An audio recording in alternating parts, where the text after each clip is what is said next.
नमस्कार, मैं हूं मोहित शर्मा और आप देख रहे हैं हमारा खास बुलेटिन देवभूमि। चलिए खबरों की शुरुआत कर लेते हैं, जहां पहली बड़ी खबर है। उत्तराखंड के मुख्यमंत्री पुष्कर सिंह धामी ने देहरादून स्थित मुख्यमंत्री आवास ऑडिटोरियम से निर्माण श्रमिकों और उनके परिवारों को बड़ी सौगात दी। मुख्यमंत्री ने उत्तराखंड भवन एवं अन्य सैन्य निर्माण कार्यक्रम कल्याण बोर्ड के तहत पंजीकृत श्रमिकों के खातों में डायरेक्ट बेनिफिट ट्रांसफर यानी डीबीटी के माध्यम से आर्थिक सहायता राशि हस्तांतरित की। इस दौरान मुख्यमंत्री ने कहा कि राज्य सरकार श्रमिकों के कल्याण और सामाजिक सुरक्षा के लिए लगातार कार्य कर रही है और योजना का उद्देश्य जरूरतमंद श्रमिक परिवारों को आर्थिक संबल प्रदान करना और उनके जीवन स्तर में सुधार लाना है।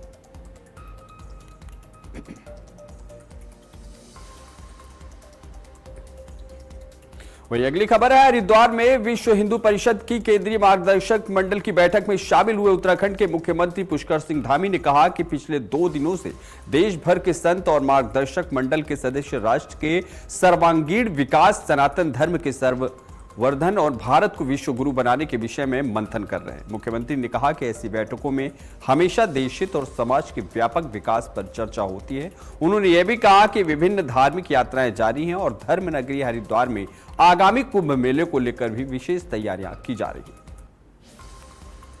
हैं। 2 दिन से यहाँ पर पूरे देश भर के पूज्य संतगण और मार्गदर्शक मंडल के सभी सदस्य और सब कुछ राष्ट्र की उन्नति के लिए, राष्ट्र के समग्र विकास के लिए, उन्नयन के लिए, सनातन के लिए और देश हमारा विश्वगुरु बने उसके क्षेत्र में महत्वपूर्ण चिंतन बैठक हुआ है।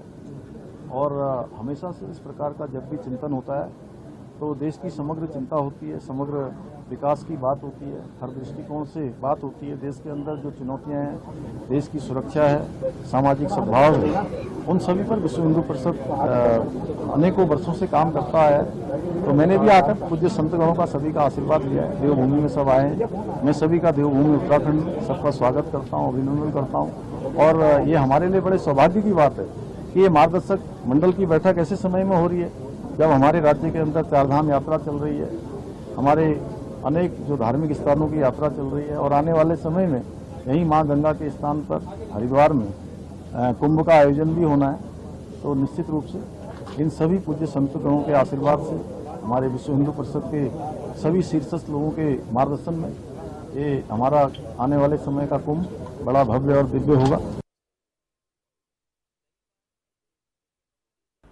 खबर देहरादून से, जहां कल आयोजित होने वाली नीट यूजी 2026 परीक्षा को लेकर प्रशासन पूरी तरह सतर्क है। परीक्षा के शांतिपूर्ण और निष्पक्ष संचालन के लिए जिला प्रशासन ने भारतीय नागरिक सुरक्षा संहिता यानी बीएनएस की धारा 163 लागू कर दिया है। अतिरिक्त जिला मजिस्ट्रेट कृष्ण कुमार मिश्रा द्वारा जारी आदेश के तहत कानून व्यवस्था बनाए रखने और किसी भी प्रकार की अवांछित गतिविधियों को रोकने के लिए यह कदम उठाया गया। प्रशासन ने सभी संबंधित अधिकारियों को आवश्यक दिशा निर्देश जारी कर दिए हैं ताकि परीक्षा बिना किसी व्यवधान के संपन्न कराई जा सके। देहरादून में तकरीबन 16 सेंटर्स पर नीट की परीक्षा होनी है।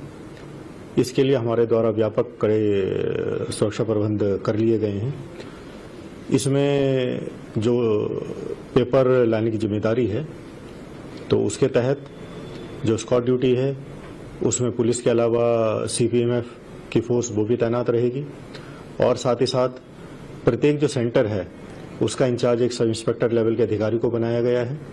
उसके नीचे एक टीम लीडर, वो सब इंस्पेक्टर रैंक का रखा गया है और इसके नीचे फिर पर्याप्त मात्रा में चेकिंग और फ्रिस्किंग की ड्यूटी के लिए महिला और पुरुष कांस्टेबल्स को मैं एचएचएमडी तैनात किया गया है। इसके अलावा पिछले 3 या 4 दिन से लगातार लोकल जो थाना इंचार्ज हैं, लोकल जो सीओ साहिबान हैं, उनके द्वारा लगातार सेंटर को विजिट किया जा रहा है। सारी जो व्यवस्थाएं हैं जैसे चारदीवारी हो गई हैं, खिड़की हैं, दरवाजे हैं, वॉशरूम्स हैं, क्लासेस वगैरह हैं, उनको चेक किया जा रहा है।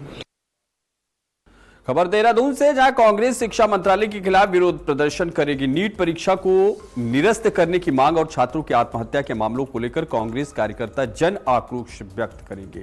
कार्यक्रम के तहत यमुना कॉलोनी चौक से किशन नगर चौक तक शव यात्रा निकाली जाएगी। कांग्रेस नेता रितेश छेत्री के संयोजन में आयोजित इस विरोध मार्च में कैंट विधानसभा क्षेत्र के बड़ी संख्या में कांग्रेस कार्यकर्ताओं के शामिल होने की संभावना है।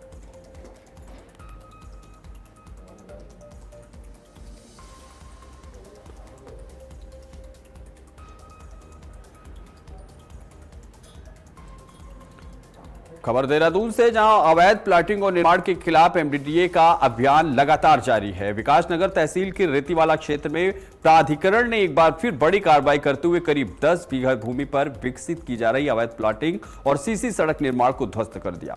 बताया जा रहा है कि इस स्थल पर पहले भी कार्रवाई की गई थी, लेकिन दोबारा अवैध गतिविधियां शुरू कर दी गई थी। एमडीडीए की टीम ने जेसीबी की मदद से मौके पर पहुंचकर निर्माण कार्य को हटाया। प्राधिकरण ने साफ किया कि बिना स्वीकृति किसी भी प्रकार की प्लाटिंग या निर्माण को बर्दाश्त नहीं किया जाएगा और नियमों का उल्लंघन करने वालों के खिलाफ सख्त कार्रवाई की जाएगी।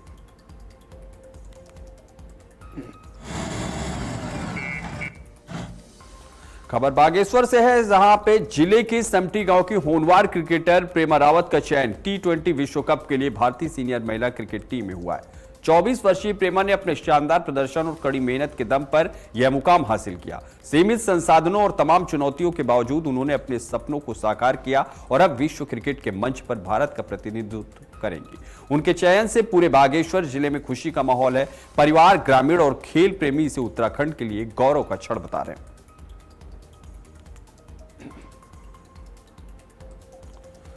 अगली खबर हरिद्वार से है, जहां कुंभ मेला 2027 की तैयारियां तेजी से आगे बढ़ रही हैं। इसी क्रम में खड़खड़ी क्षेत्र में सूखी नदी पर एक अत्याधुनिक double lane cable net arch पुल का निर्माण किया जा रहा है। करीब 13 करोड़ 21 लाख रुपए की लागत से बनने वाला यह पुल 44.80 लाख लंबा वर्ष भर श्रद्धालुओं और स्थानीय लोगों को बेहतर यातायात सुविधा उपलब्ध कराएगा। निर्माण कार्यों का निरीक्षण करते हुए अपर मेला अधिकारी दयानंद सरस्वती ने अधिकारियों को गुणवत्ता और समयबद्धता के साथ कार्य पूरा करने के निर्देश दिए। पुल में पैदल यात्रियों के लिए फुटपाथ, बेहतर अप्रोच रोड और मजबूत कनेक्टिविटी की व्यवस्था भी की जाएगी। प्रशासन का कहना है कि कुंभ 2027 से जुड़े सभी विकास कार्य तय समय सीमा पे पूरे किए जाएंगे। आज कुंभ की टेक्निकल टीम के साथ मेरे द्वारा सुकी नदी पे जो ब्रिज बन रहा है उसका इंस्पेक्शन किया गया, तो कार्य गतिमान है। करीबन 10% वर्क इसमें हो गया है और टारगेट ये है कि इसको 30 नवंबर तक हम लोग पूरा करें। ब्रिज बनने के बाद यहाँ पर जो, क्योंकि मानसून के टाइम पे यहाँ पर पानी आता है जिससे कि काफी स्थिति थोड़ा भय उत्पन्न हो जाती है, तो उसी के लिए ब्रिज प्रपोज किया गया है इस समय। तो अभी ये निर्देश दिए गए हैं कि दिन रात यहाँ पर कार्य किया जाए जिससे कि इसको समयान्तर्गत खत्म किया जा सके। क्वालिटी चेक करने के लिए भी सैंपलिंग, थर्ड पार्टी सैंपलिंग इसमें की जा रही है और हमारा प्रयास ये है कि अच्छा कार्य हो यहाँ पर, कुंभ में जो भी कार्य हो अच्छे क्वालिटी के हों, तो इसीलिए हम लोग दिन रात इसमें इंस्पेक्शन कर रहे हैं। अगली खबर नैनीताल जिले से है, जहां दूरस्थ बेताल घाट क्षेत्र के लोगों के लिए राहत भरी खबर है। जिला प्रभारी मंत्री खजान दास ने जनसंवाद कार्यक्रम के दौरान घोषणा की है कि सामुदायिक स्वास्थ्य केंद्र बेताल घाट में जल्द ही अल्ट्रासाउंड मशीन स्थापित की जाएगी। इससे क्षेत्र के लोगों को बेहतर स्वास्थ्य सुविधाएं स्थानीय स्तर पर उपलब्ध हो सकेंगी। कार्यक्रम में मंत्री ने केंद्र और राज्य सरकार की विभिन्न जन कल्याणकारी योजनाओं की जानकारी दी और कहा कि जिले से भेजे गए विकास कार्यों के प्रस्तावों को प्राथमिकता के आधार पर स्वीकृति दिलाई जाएगी।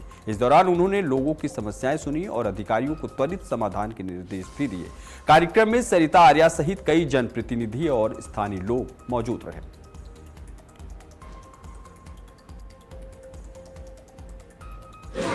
खबर केदारनाथ धाम से, जहां यात्रा मार्ग को स्वच्छ और पर्यावरण अनुकूल बनाने के लिए रुद्रप्रयाग जिला प्रशासन ने विशेष सफाई अभियान शुरू किया है। अभियान में अब तक 1500 से अधिक तीर्थयात्रियों ने स्वेच्छा से भाग लिया और करीब 2.5 टन कचरा एकत्र कर उसका निस्तारण किया गया। जिलाधिकारी विशाल मिश्रा ने बताया कि जिला प्रशासन और नगर पंचायत संयुक्त रूप से ठोस कचरा प्रबंधन की व्यवस्था को मजबूत कर रहे हैं। स्थानीय पंचायतों की निगरानी में अभियान संचालित किया जा रहा है। उन्होंने कहा कि आने वाले 10 दिनों में केदारनाथ धाम में और भी व्यापक स्तर पर स्वच्छता अभियान चलाया जाएगा। का स्पष्ट निर्देश है कि श्री केदारनाथ धाम ट्रैक रूट और पूरे जनपद की सफाई व्यवस्था बेहतर होनी चाहिए। इसी के क्रम में एक हीलिंग हिमालयाज एनजीओ है, उनके द्वारा यह इनिशिएटिव प्रारंभ किया गया और इसमें जिला प्रशासन, नगर पंचायत केदारनाथ सभी लोग इसमें जुड़ करके इस मुहिम को सफल बना रहे हैं। इसमें 1500 से भी ज्यादा जो हमारे तीर्थ यात्री हैं उन्होंने वॉलंटियर के रूप में योगदान दिया है। लगभग 2.5 टन कूड़ा इसमें अभी तक नीचे लाया जा चुका है और इसमें जिला प्रशासन ने अपने स्तर से भी एक प्रयास से प्रारंभ किया है कि मानसून के पूर्व जितना भी कूड़ा ऊपर एकत्रित हो गया है और जितना कूड़ा श्री केदारनाथ धाम के पैदल मार्ग पर एकत्रित हुआ है उसको जो हमारी संस्थाएं वहां काम कर रही हैं वे भी अपने स्तर से नीचे लेकर के आ रहे हैं इसमें प्रतिदिन मॉनिटरिंग की जा रही है, चाहे वो नगर पंचायत हो, चाहे सुलभ इंटरनेशनल हो।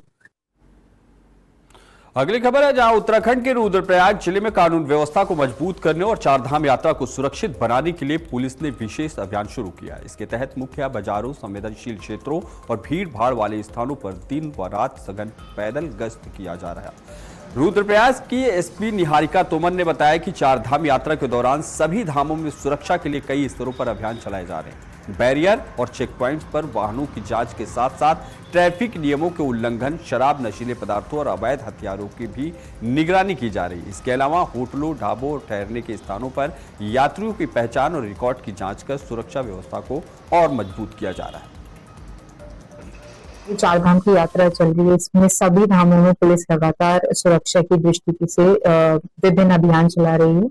रुद्रप्रयाग पुलिस भी श्री केदारनाथ धाम की यात्रा के तहत समय समय पर चेकिंग करती है। चेकिंग के साथ साथ हमारी जो पैदल गश्त रहती है वो भी यहाँ पर प्रभावी रूप से की जाती है। रात्रि के समय, शाम के समय जो हमारे भीड़-भाड़ वाले इलाके हैं वहां पर अब पुलिस द्वारा पैदल गश्त की जाती है। इसी के साथ साथ जो हमारे अनेक बैरियर हैं या फिर चेक पोस्ट हैं वहां पर वाहनों की चेकिंग की जाती है। वाहनों की चेकिंग में हम लोग यातायात नियमों के उल्लंघन को देखते हैं। उसी के साथ साथ किसी भी प्रकार का अवैध पदार्थ, अवैध शराब, मादक पदार्थ या फिर कोई भी अवैध हथियार। वहीं रुद्रप्रयाग जिले में मानसून से पहले जिला प्रशासन पूरी तरह अलर्ट मोड में है। केदारनाथ और बद्रीनाथ राष्ट्रीय मार्ग के साथ साथ केदारनाथ पैदल मार्ग पर भूस्खलन और भू धसाव संभावित क्षेत्रों में व्यापक तैयारियां की गई। संवेदनशील स्थानों पर अर्थ मूवर और जेसीबी जैसी भारी मशीनें तैनात की गई हैं ताकि किसी भी आपदा की स्थिति में तत्काल मार्ग खोला जा सके। वहीं पुलिस और पीआरडी के जवानों को भी 24 घंटे तैनात किया गया है। जिलाधिकारी विशाल मिश्रा ने बताया कि यात्रियों की सुरक्षा के लिए चेतावनी बोर्ड लगाए गए हैं और सभी संबंधित विभागों को आपात स्थिति से निपटने के लिए तैयार रहने के निर्देश दिए गए। वो है वो जो लैंडस्लाइड जोन और सिंकिंग जोन के रूप में आइडेंटिफाइड है, वहाँ पर हमारे जो संबंधित विभाग है जैसे कि पीडब्ल्यूडी, उसके जो टीम्स हैं, जेसीबी इत्यादि वो तैनात रहती हैं और आवश्यकता पड़ने पर यदि कोई लैंडस्लाइड होता है, सड़क बंद होती है तो तत्काल उसको खाली कराने का प्रयास किया जाता है और जल्द से जल्द खोला भी जाता है।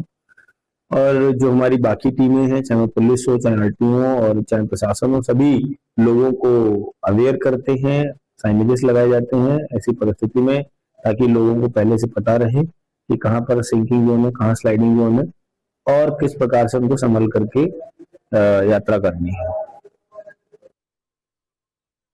रुड़की में इंसानियत और बहादुरी की एक मिसाल देखने को मिली। सौलानी पार्क के पास गंगनहर में कूदे एक युवक की जान बचाने के लिए भुट्टा बेचने वाले मोनू ने अपनी जान की परवाह किए बिना तेज बहाव वाली नहर में छलांग लगा दी। पारिवारिक विवाद से परेशान युवक सहित नहर में डूब रहा था, तभी मोनू उसके लिए फरिश्ता बनकर सामने आया और उसे सुरक्षित बाहर निकाल लिया। इस पूरे घटनाक्रम का वीडियो सोशल मीडिया पर तेजी से वायरल हो रहा है, जिसमें मोनू की बहादुरी साफ दिखाई दे रही है। अब हर कोई इस साहसी युवक की जमकर तारीफ कर रहा है। देखिए हमारी खास रिपोर्ट। एक आदमी आ रहा था, लोगों ने बताया कि हमें कि कोई डूब रहा है, मतलब कोई मरद शरीर जा रहा है। तो मेरे भाई ने वहाँ से मंदिर के दौरे से छलांग मारी और इसे लास्ट में जाके वहाँ निकाल रहा है। क्या काम करता है आपका भाई? भुट्टे का काम करते हैं ये। अच्छा, अभी कहाँ लेके गए? ये सरकारी अस्पताल में लेके गए हैं। अच्छा, तो बचा लिया उसको? जिंदा बचा? जी जिंदा निकाला है। थोड़े दिन वहाँ वो हो रहे थे तो उसे भी सरकारी अस्पताल में ही लेके गए हैं। मैं भुट्टे बेच रहा था तो लोग और रुक के मचा लासारी नहीं भागा। मैंने देखूं तो हमसी लाशें ऐसी है। जहाँ मैंने देखा व्हाइट कमीज में लड़का आ रहा था, उसकी मुंडी बिल्कुल नीचे बैठी हुई थी। मुझे नजर आया ताजा, देख लू कूदते देखा था अभी तो गिरेगा बेचारा, पैर भी चल गया। जहाँ मैं कूदा से मंदिर के पास ज्यादा मैं कूदा हूँ, पुरानी पार्क में मंदिर है, गंगा मंदिर, वहां से मैं कूदा हूँ। जहाँ उसे उठाया मैंने, मुंडी थी पकड़ी, तभी तो अंदर सांस आ गई। अच्छा। अरे जिंदा था। अब ठीक है वो? बिल्कुल ओके, सही है। अगली खबर है, जहां उत्तराखंड सरकार ने हल्द्वानी स्थित उत्तराखंड फॉरेस्ट्री ट्रेनिंग एकेडमी के निदेशक और मुख्य वन संरक्षक संजीव चतुर्वेदी को केंद्रीय प्रतिनियुक्ति के लिए मंजूरी दे दी। सरकार की ओर से उन्हें भारत के लोकपाल में संयुक्त सचिव स्तर के पद पर कार्य करने के लिए अनापत्ति प्रमाण पत्र यानी एनओसी जारी किया है। यह आदेश उत्तराखंड के अतिरिक्त सचिव हिमांशु खुराना द्वारा 13 जून को जारी किया गया। आदेश के अनुसार लोकपाल संस्था यानी कि लोकपाल ऑफ इंडिया द्वारा विज्ञापित पद के लिए उनकी उम्मीदवारी पर राज्य सरकार ने अपनी सहमति प्रदान की है। इस निर्णय के बाद उनके केंद्रीय प्रतिनियुक्ति पर जाने का रास्ता साफ हो गया। अगली खबर ऋषिकेश के रायवाला क्षेत्र से है, जहां स्थित हरिपुर कला के गीतापुर कुटीर घाट पर गंगा नदी में नहाने के दौरान 9 वर्षीय बालक तेज बहाव में बहकर डूब गया। घटना की सूचना मिलते ही एसडीआरएफ की टीम मौके पर पहुंची और डीप डाइवर्स की मदद से सर्च ऑपरेशन शुरू किया गया। हालांकि देर शाम तक बालक का कोई सुराग नहीं मिल पाया। डूबे युवक की पहचान दिल्ली निवासी कुश शर्मा के रूप में हुई है, जो अपने परिवार के साथ यहां आया था। बताया जा रहा है कि उसे बचाने के प्रयास में उसका भाई भी बहाव में फंस गया था, लेकिन स्थानीय लोगों ने उसे सुरक्षित बाहर निकाल लिया। एसडीआरएफ की टीम लगातार सर्च अभियान चला रही है और लोगों से सुरक्षित घाटों पर ही स्नान करने की अपील की। खबर नैनीताल से है, जहां मौसम ने अचानक करवट लेते हुए लोगों को चौंका दिया। सरोवर नगरी और आसपास के क्षेत्रों में तेज हवाओं, बिजली की गर्जना के साथ मूसलाधार बारिश और ओलावृष्टि हुई, जिससे जनजीवन प्रभावित हो गया। बारिश और ओलावृष्टि के चलते लोग सुरक्षित स्थानों की ओर भागते नजर आए, जबकि स्कूलों की छुट्टी के समय बच्चों को भी भारी परेशानी का सामना करना पड़ा। तेज बारिश के कारण कई स्थानों पर जलभराव की स्थिति बन गई और नालों का पानी झील में पहुंचने से गंदगी बढ़ गई। मौसम खराब होने के कारण कुछ ऊंचाई वाले इलाकों में मोबाइल नेटवर्क और बिजली आपूर्ति भी प्रभावित रही। हालांकि ठंडे मौसम का आनंद लेने पहुंचे पर्यटक मौसम का लुत्फ उठाते नजर आए।